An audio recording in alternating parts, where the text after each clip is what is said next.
Good morning, guys. Can you hear my voice?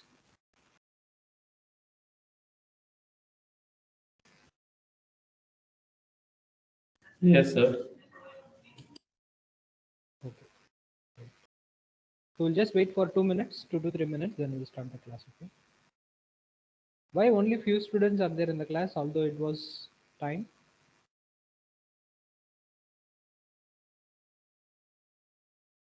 Sir, another class is not yet completed, so the meeting of the previous class is not ended yet.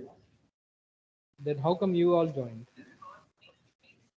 Sir, I am joining through the PC and it is running with the phone. Great. Okay. Got it.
Okay, shall we start?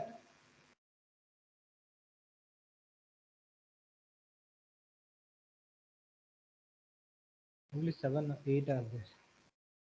What to do? Should we wait or should we start?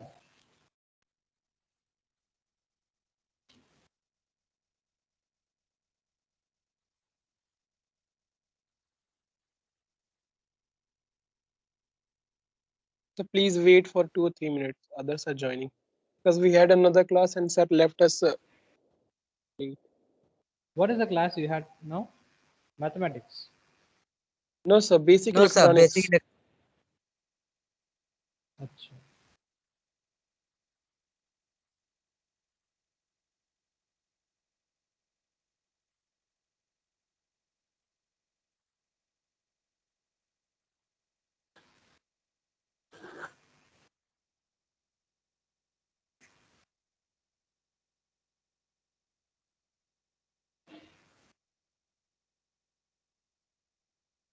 Shall we? Let me see how many students.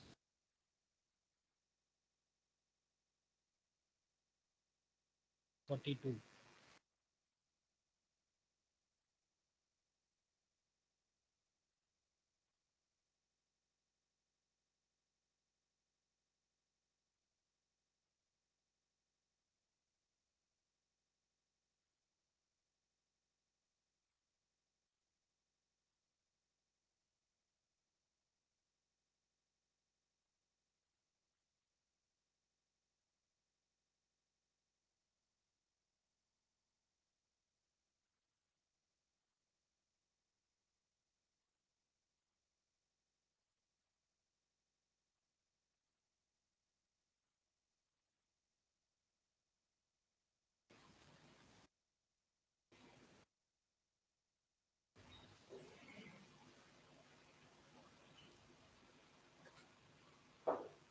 Wow.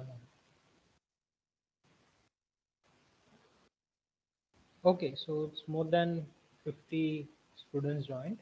So let us start. Meanwhile, students will join. Okay. Right. Let us start now. Okay, we'll wait 1 or 2 minutes.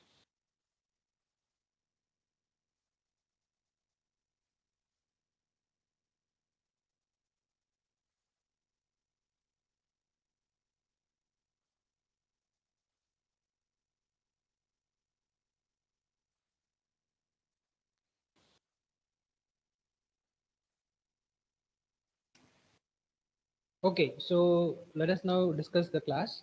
We will discuss arrays today. You all studied arrays, I think, in depth in your C programming when you come across. So there are many things what you learned to know about arrays. We are going to see in today's class. I'm going to teach much of a theoretical perspective, not from the C programming perspective, but from a general perspective. What is arrays? Actually, we many people told that there is difficulty in understanding linked list. This class will help you to understand why we need to go for linked list, and in the next class I will discuss the linked list. Okay, so let us now try to understand arrays in a broader perspective, in depth. What is the data structure behind it, and how we are going to uh, handle the arrays. So as I told, the data structure is a logical or a mathematical forming of elements in an orderly way, or uh, logical arrangement of elements, right? We are arranging the elements in a logical way for accessing, storing, and for manipulating, for doing some operations on them. That's what we defined what exactly the arrays are, with three tuples: domain, functions, and axioms, some rules. So let us now start understanding the first data structure, arrays, which is a basic data structure which all you would have studied. So if you want to store a group of data together in one place, a group of data in one place, then the array is one data structure we are looking for. Arrays, the data is stored in a continuous memory location. We can call that as a contiguous memory location. So if you start an array of elements, say 4 elements, then all those 4 elements are stored one after another. So if the first element is stored in 453, second element stored in 454, third element stored in 455, 456. In RAM, the memory locations are allocated continuously.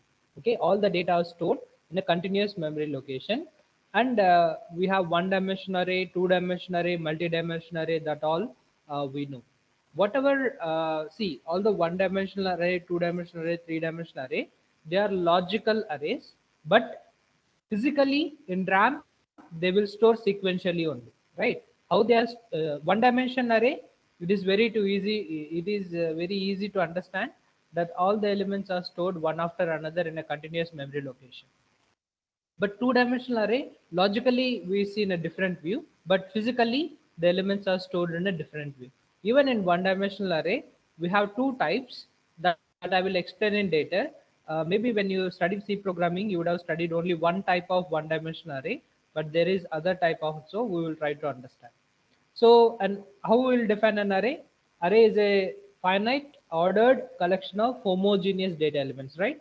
So finite means you have to define the number of elements in an array. You have to define how many elements you are going to store in the array before you use the array, right? So it's a finite number of elements. Only limited elements of arrays can be stored. If you are using or not using, it's a secondary issue. But when you're defining an array, you should define the how many elements you need. Second, ordered. They are stored one after another in the computer memory in a linear ordered fashion.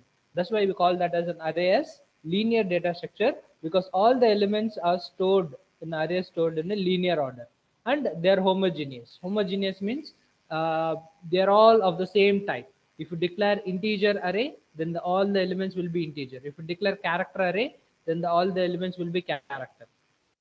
So all the elements are of the same data type only. Okay, this all you studied in first year C programming. So, but the arrays can be defined in different programming languages in different ways. For example, if it is a basic programming language, I will define array as dimension a of 100. If it is a Fortran, I will define dim a of 100. If it is a Pascal, this is array a, and I'll declare array 1 to 100 of integer type. If it is a C, we'll declare int a of 100. This is the various ways of declaring the array in various programming languages. Is this clear?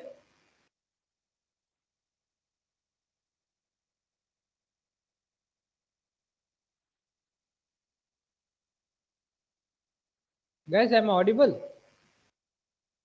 बंद करो hello yes sir Yes, Yes, sir. Yes. Yes, sir. Yes, sir. Okay.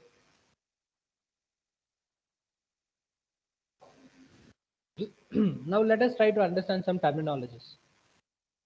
We have to understand when we discuss the data structures, few terminologies. When I say size, the size says that the number of elements in an array is called the size of the array. It is also called the length of the array or dimension of the array. That's why we declare here dimension. Okay, what is the length? A of 100 says that there are 100 elements, although the terminology like how we are it is defined basic proton defined like what is how you can declare an array in terms of this. Okay, but in C will declare the data type and AF array, but in basic Fortran you can directly declare like this. Okay, in Pascal you have to write like this. So anyway, the size is the number of elements in the number of elements in array is called the size of the array. It is also called length or dimension. Type, it says that what kind of data type. Okay, if the array of integers or array of character strings and so on and so forth. Base is an array of the base of an array is the address of the memory location where the first element in an array is located. Okay, if a of 10 is declared, the base address would be at which place? A of 0, right? A of 0, the first element is a base address in C programming, right? But in this figure, when I saw this figure, the array is starting from 453, 454, 455, 456. What is the base address?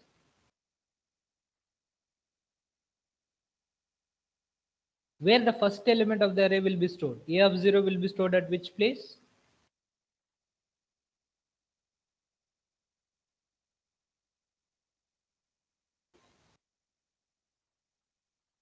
Guys, come on, answer. You studied C programming, right?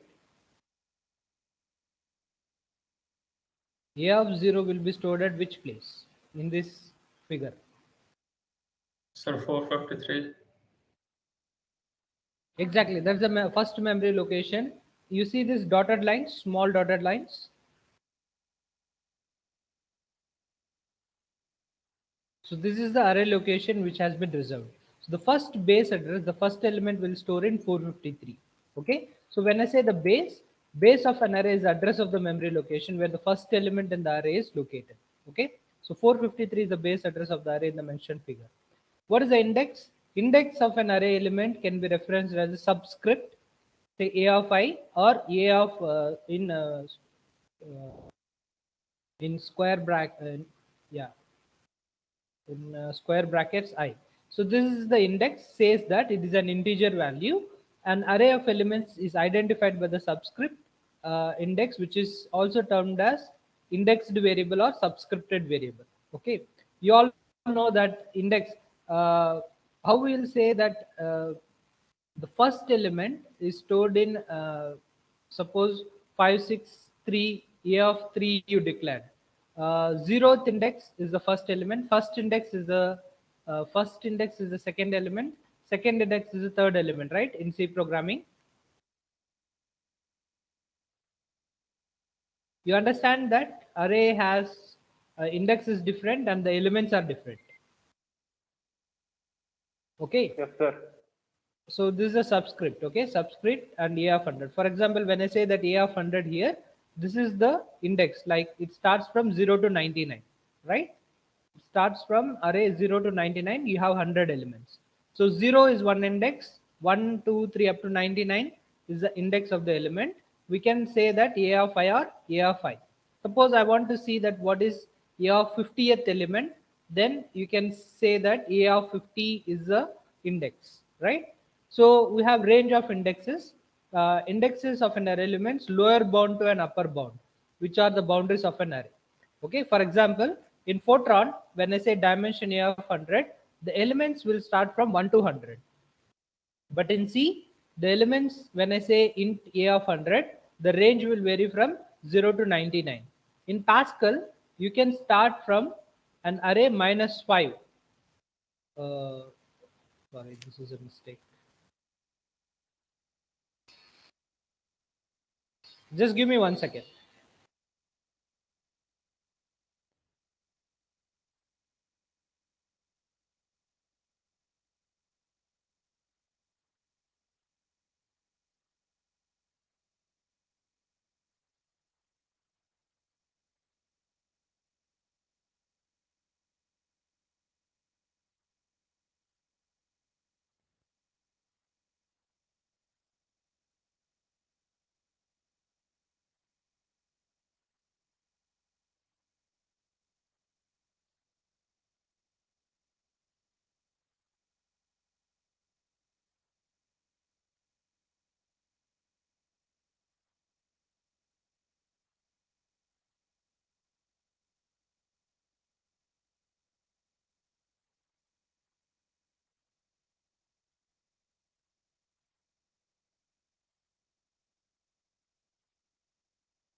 I'm sorry, guys.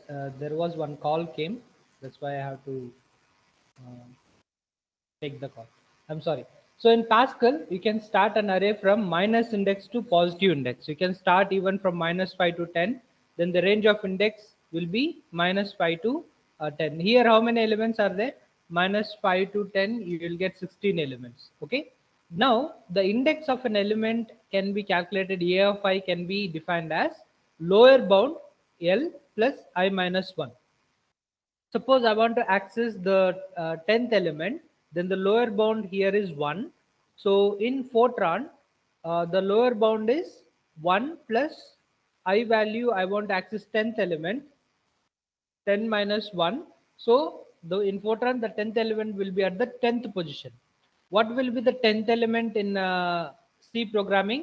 The lower bound is 0, the 10 minus 1. So the in array, the 10th element will be at the 9th position. Is this correct? Index of 10th element will be 9. Is it correct?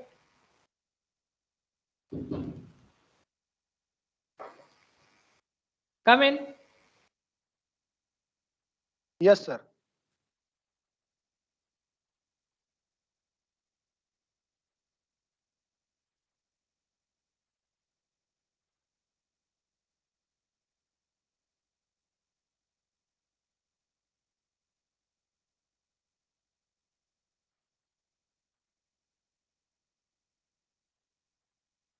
Sorry guys, some are disturbing. Anyway, so in Fortran, if I want to access 10th element, then my index would be -5 plus 10 minus 1. What is my position? -5 plus 10, that would be 5 minus 1. It will be at the fourth position. The index of 10th element will be at the fourth place, because this array is starting from -5 to 10. Okay, so the index of an element can be found using this formula.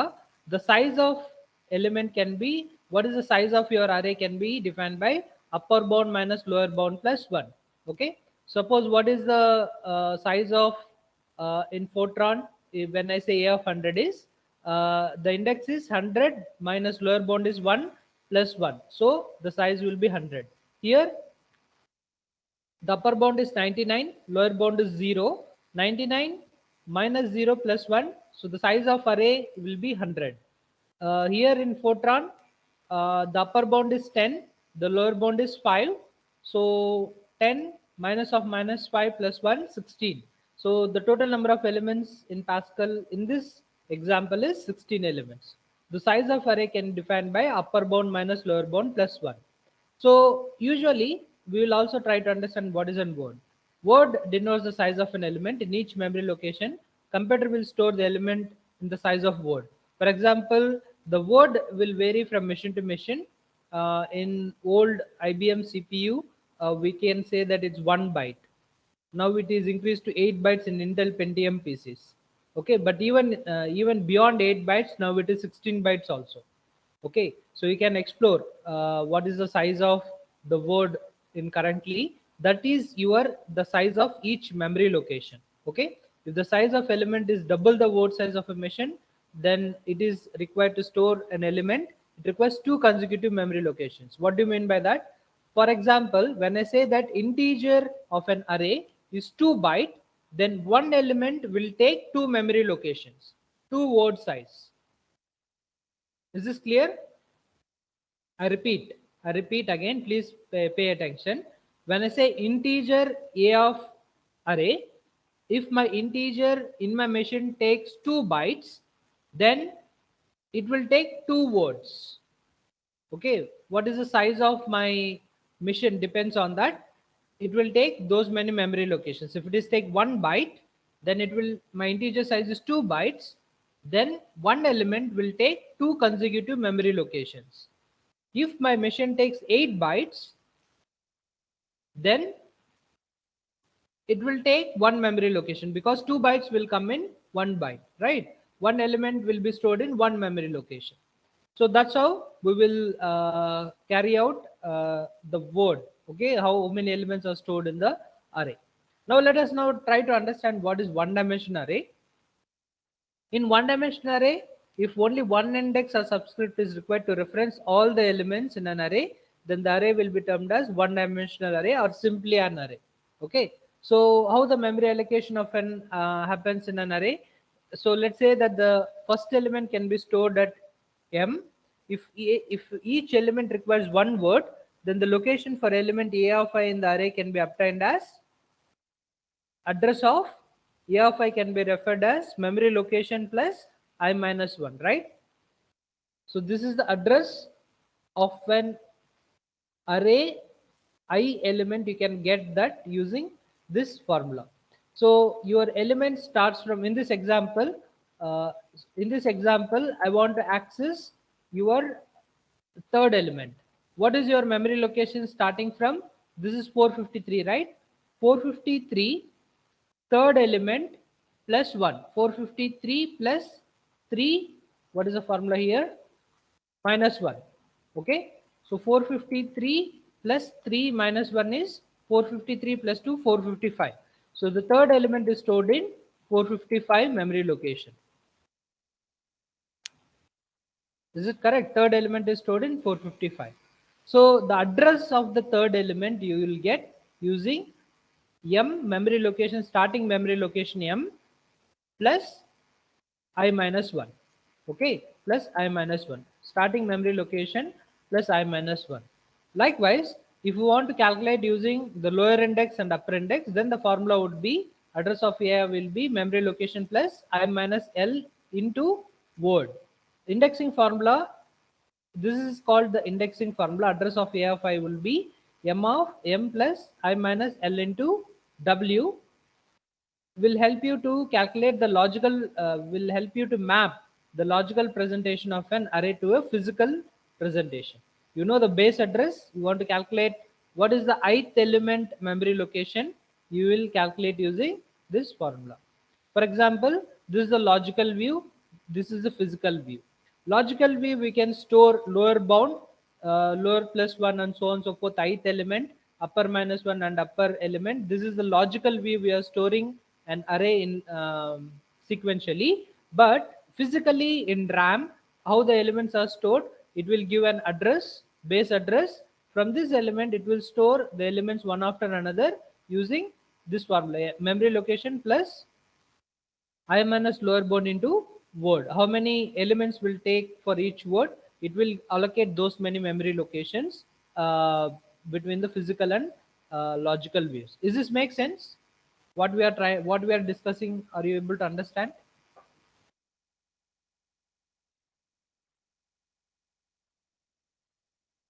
Yes, sir. Okay, so using indexing formula, if you know the base address, you will be able to calculate what is the physical memory location of the ith element. So there are various operations you can perform on the arrays. One is traversing, sorting, searching, insertion, deletion, merging, and these are the various operations you will perform.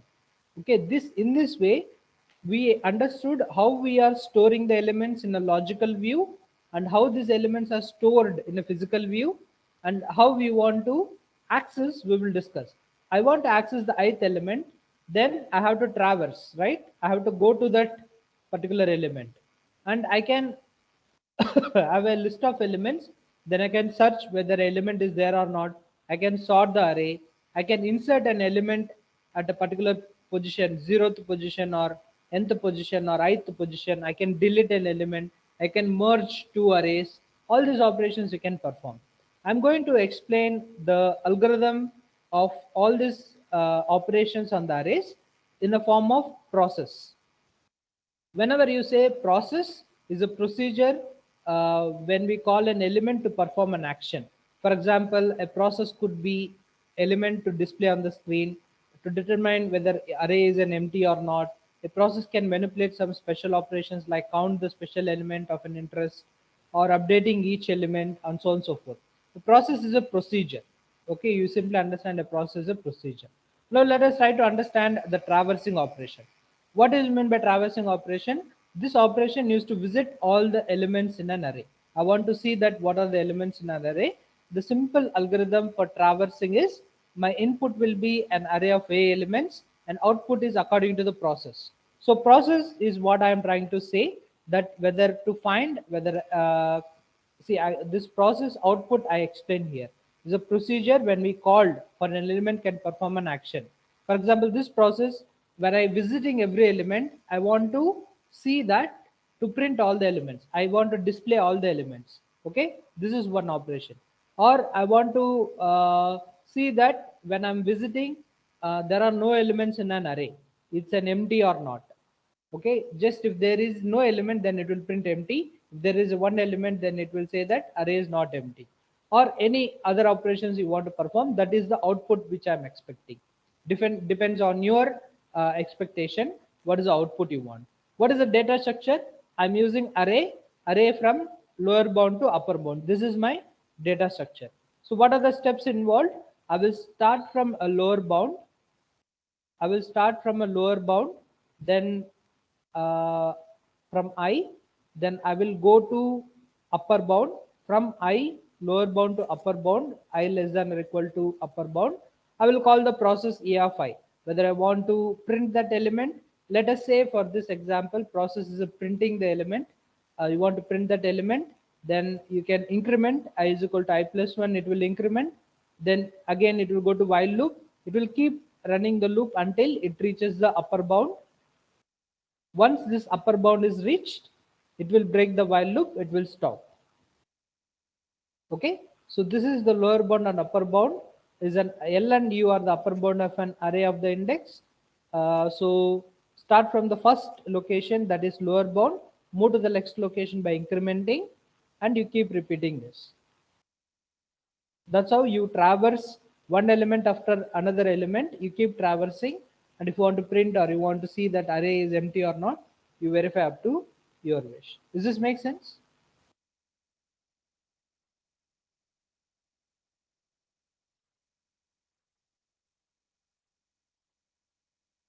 Yes, sir. Okay. Sir, Sorting. it will also, sir, it will also show the sign of the मतलब जो भी मतलब fill करेंगे, जैसे minus का check करना हो तो माइनस भी चेक करेगा, मतलब कौन सा नेगेटिव नंबर है. Yeah, you process how you are defining, it's up to you. You want to see that in your array what are the negative elements, then the logic will vary. Still, the process how we are defining the logic will be vary, but you have to visit each and every element from lower bound to upper bound to see in your array what are the negative elements, right? From 0 to all the elements you have to see if you want to find the negative elements. How we are defining process, that logic will vary, but this traversing from lower bound to upper bound one by one, the logic will be the same.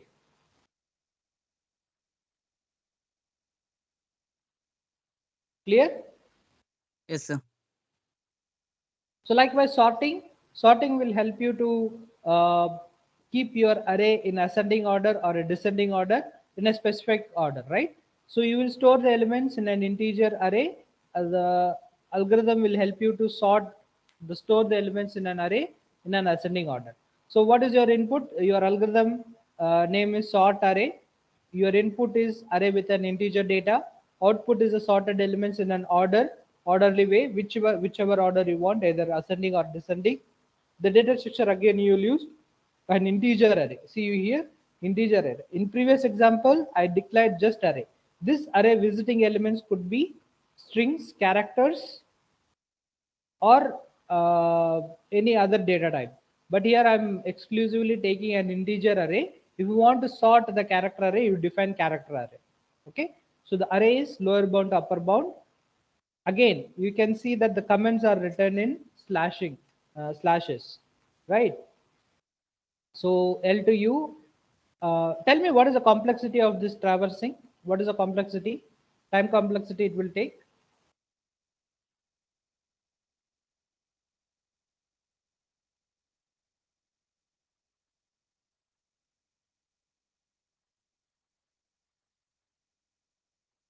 Last class we discussed the time complexity, right? For traversing elements, what is the time complexity of traversing? O of n, What is n? size of the array. Right. So you are visiting every element, right? From 1 to n. Your upper bound, if you say that there are n elements, then your array complexity would be, you have to visit all the elements at all the time. So the complexity is order of n. In this example, the sorting, we are sorting the element using simple bubble sort. You take the I as a upper element, you compare with, see that the upper element is greater than the lower element. If it is, then you change the swap, compare the first element with the last element. Okay, this is the lowest element. You compare with I lower bound, from upper bound to lower bound you are going, and you are comparing that if j is less than I, then we check that if a of j and a of j plus 1 is in the order. If they are not in the order, we will swap them, we will interchange the elements, and we'll keep swapping these elements, right? And we will increment again, we will keep running this loop, we will check if they are in the order or not. This is simple bubble sort, right? You will compare a of j and a of j plus 1. You will compare these two elements. If they are not in the order, we will swap them, right? And once you swap, then you will keep comparing the next element. You do that for each and every time, the order, till 2 times. What is the complexity of this algorithm?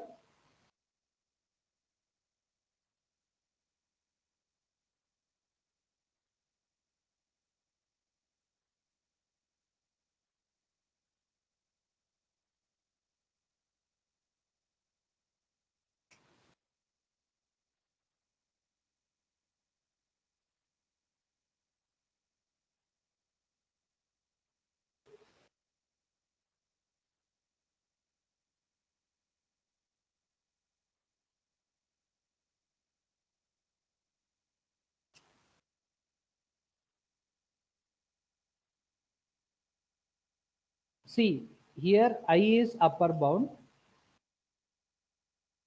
You are defining I as a upper bound. You are comparing upper bound with lower bound. Till this upper bound is greater than lower bound, you are taking each and every element. So here j is lower bound, I is upper bound. So each and every time, each element you are comparing whether they are in the order or not. If they are not in the order, you are swapping them and go to the next element. You keep running this until you reach the first order. Then this loop will finish. Then again I will decrement. Then for the next array, next set of elements, you will keep doing that.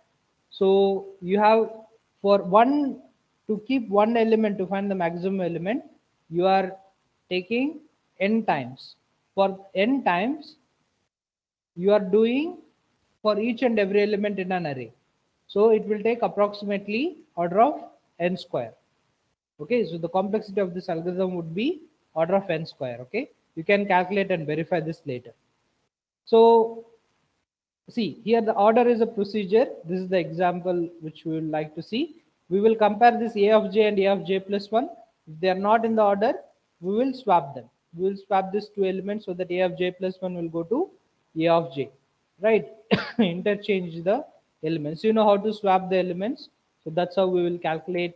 We will swap simply the elements if they are not in the order. Okay, so searching is an element that we apply to find whether there is an element in the array or not. So the simplified version of the algorithm is like this. You have an input key, you want to find, key is an element you want to search. Output is the index of the key in array is there or not, or a message on failure. If you search that element in your entire array, and if the element is not found in that array, then you say that element is not there. Again, your data structure is an array with a of lower unit to upper unit. Lower unit and upper unit are the index. Okay, so you start from lower bound. You say that found is equal to 0 and location is equal to 0. Two flags, two variables you take. You start from lower bound to upper bound, and found is equal to 0. Continue this if condition until it satisfies. You compare your key element with first element a of I, that is the lower bound. The lower bound is I. You compare the key. If the key is found, if they both are same, if it is true, then you change your flag found 0 to found 1. You get the location of I. This is the ith location. Search is finished. If found is 1, search is finished and it is successful. If this condition fails, then you go to the next element. You move to the next element. Again, compare it and verify the next element. If the element, they both are same, which matches with the key, then you change the flag found is equal to 1 and get the location. Okay, you keep doing this until all the elements, till you found the key. Okay, if this condition is working, then else will not work. It will end the if. Once this ends the if, you can get out of the while, and you say that if found is 0, which means this condition is not executed, then say that search is unsuccessful, key is not in the array. Else, if found is 1, then search is successful, key is at the location, you print the location. The location you will get from the ith position where the key and a of I are the same. You end the if, return the location, stop it. Okay, you search the element in an array is there or not, one after another. Does this make sense?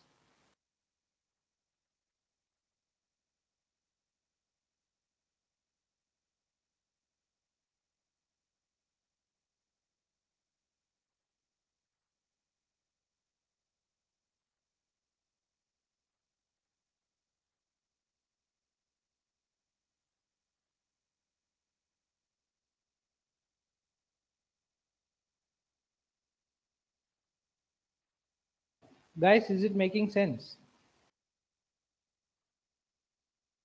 Yes, sir. What is the complexity of this algorithm?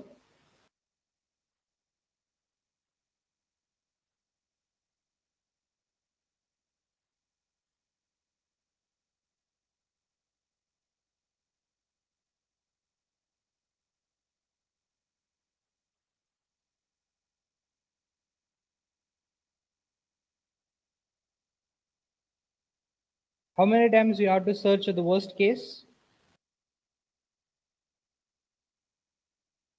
O of size of array. Yes, O of size of the array. If you have n elements, then your complexity is O of n. O of n. Worst case, that is the complexity. So this is a simple linear search you would have implemented in your first year C programming to find an element in an array or not. Okay. So also let us now try to understand another operation, insertion. So insertion is used to insert an element in an array, provided that array is not full. If array is full, you declare a of 50 and you have 50 elements, then you cannot insert. If array is not full, then you can insert at a particular position, at any position you want. Now, when you want to insert at beginning, what will happen? See, when you want, so you have 10 elements, you want to insert an element at the 11th position. Then there is no problem. You directly go to the 11th position, you insert it. You want to insert at the, you have 10 elements. Now you want to insert at the 5th position. What are the operations you need to do?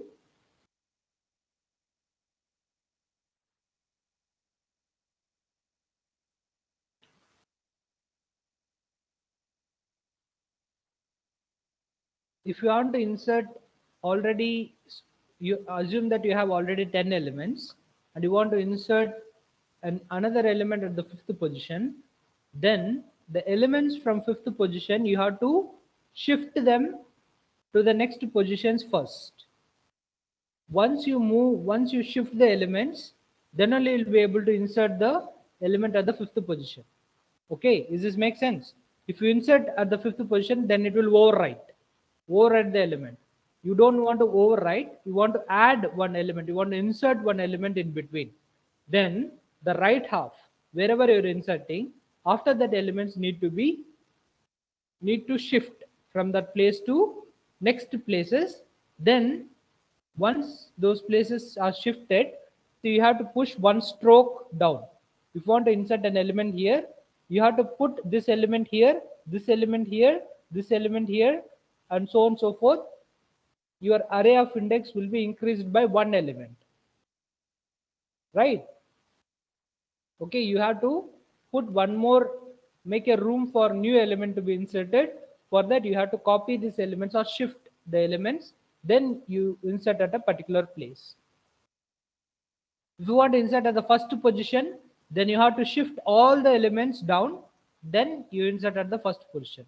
So inserting element at the last position is very easy, but inserting at the middle position or first position, you have to shift the elements by one push, then you have to insert the element at the particular place. Does that make sense what I'm trying to say? If you don't push, if you simply add the insert the element, it will overwrite. So you should not overwrite, you should insert. Insert is different than overwrite. So in order to insert an element, you need to shift them. So this is the algorithm for that. You have an algorithm, you have the key at which location you want to insert that element. Your input is a key item and the location of the index of the element where it is to be inserted. Then the output array is enriched with key. The key element along with that you need to get the output. This is the data structure you are using, an array with lower bound with upper bound, and you start the element if a of upper bound is not equal to null, if you see that array is full or not. First you have to verify that array is full or not. If it is not having space, then you print that array is full, no insertion is possible. Okay, you exit. Otherwise, if a of upper bound equal to null means there is some space in the element, then you take what is the upper bound, I will be your upper bound, then you shift the location, whatever the location, you compare the location. If I, the location upper bound is greater than location or not. If the upper bound is greater than location, you shift the elements. A of I will become A of I plus 1. So you have to shift by one element. You shift one element, then decrement A till you reach to that location. From upper bound to that location, you shift one element after another till you reach that location. Once you reach that location, you insert that key at that location of that array, and your upper bound will be incremented by one element.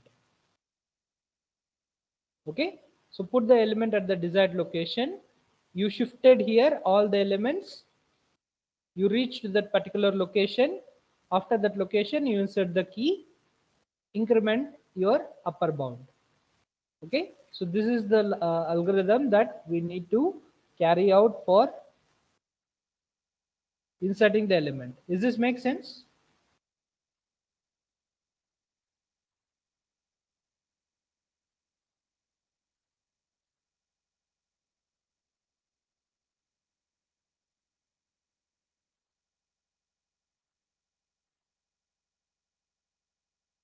If you don't understand, tell me.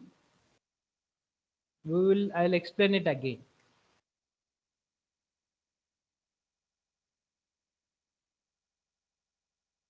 You are getting it? Yes, sir. Okay. So last operation, you want to delete an element from an array. Then the element will be deleted by overwriting with the subsequent element. Now you have to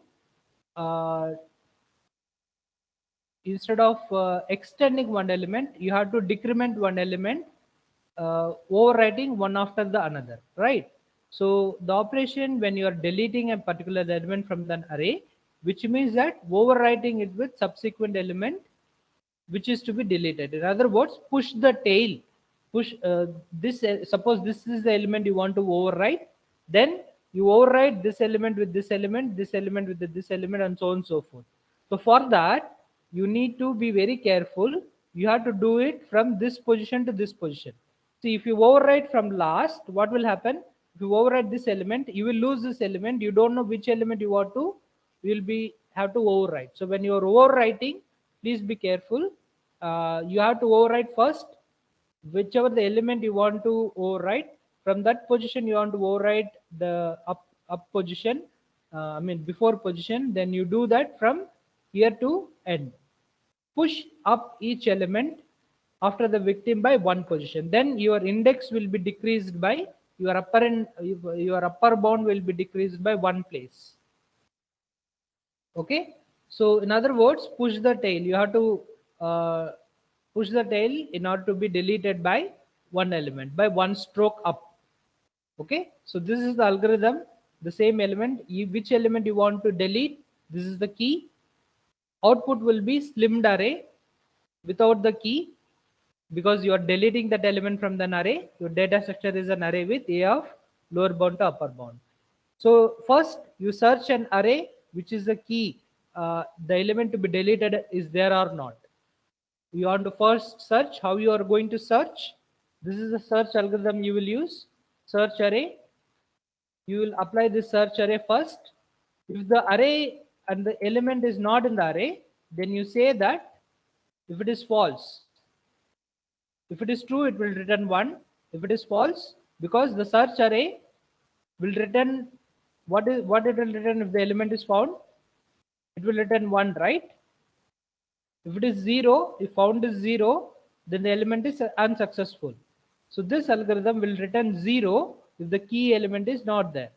So you are using this idea here. If I is 0 means this found element is not in an array, then you cannot delete that element. There is no element in an array. The key is not found, no deletion. Exit. If or else if the element is there, then you start from I, from that position to upper bound. You do that a of I plus 1 is equal to a of I, means you are overwriting. A of I plus 1, replace the element by its successor. A of I plus 1 with a of I till you reach to that upper position. You are overwriting the element. See, insertion you do the reverse, right? Insertion you write a of I is equal to a of I plus 1. You are expanding. Deletion you do the opposite. A of I plus 1 will be a of I till you reach to that upper location. End while, end if, then a of I will, a of u will be null.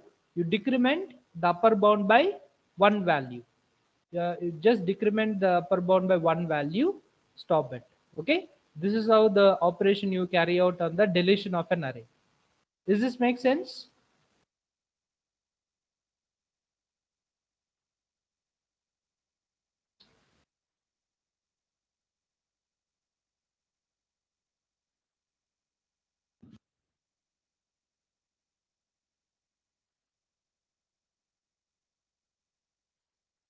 Guys, are you with me?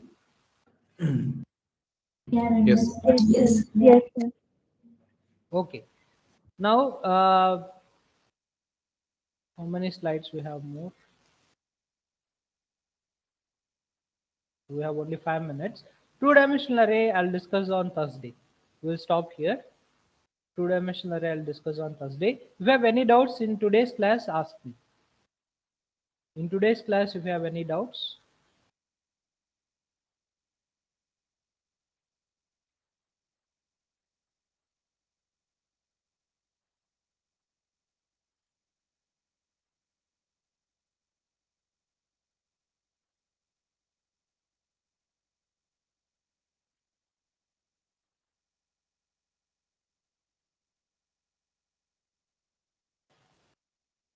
No doubts?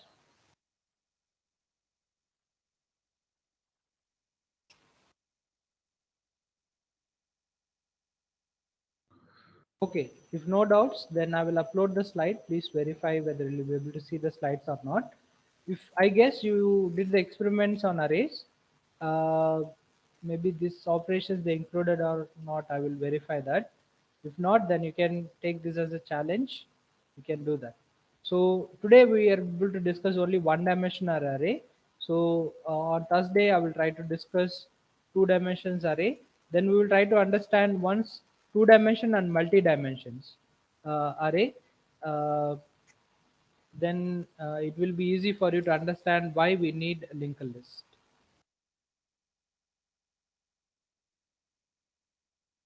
Give me 1 second, I'll upload the PPT.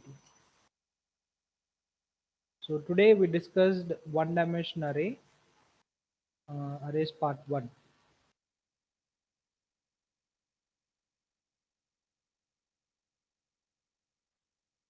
We started 10 minutes late today's class, otherwise would have finished this class. Anyway, we'll discuss on Thursday.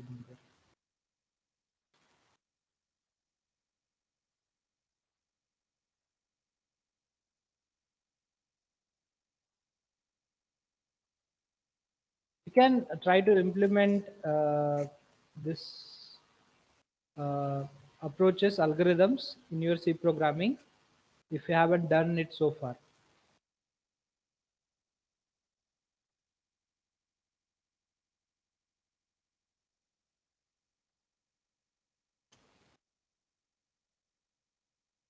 And if you have any doubts in today's class, please ask me. You go through the slides and please ask me in the next class also. We will try to discuss and understand.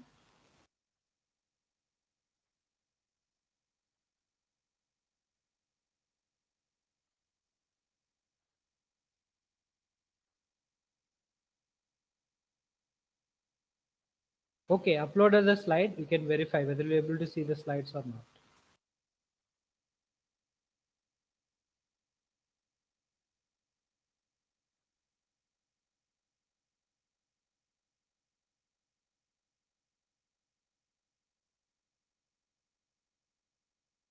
Yes, sir, it is visible. Okay, so next class onward, I mean this week onwards in lab, you may have to come physically in your labs. Please inform. I'm informing you officially that many students are raised questions that calling me and asking me that whether we have the lab in the physical mode or not. So we decided to conduct the labs physically. Those who are willing to come physically, you can come. Okay.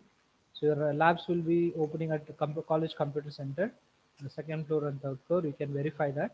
You can come and take your labs. Okay, so that's it for today. We'll meet on Thursday again. So this week we will take the classes online only. As December 2nd onwards, we will have physical classes. But this week we will take online. Next week onwards, we will take offline classes. Okay, maybe half of your class will be online, half of class will come to physical mode. So next class onwards, we will try to take the classes offline in your classrooms. We will try to do that. But this week we will take online only. Okay. Okay, sir. Okay. Okay. Go through the slides again. If you have any doubts, ask me in the next class. Yes, sir, sure.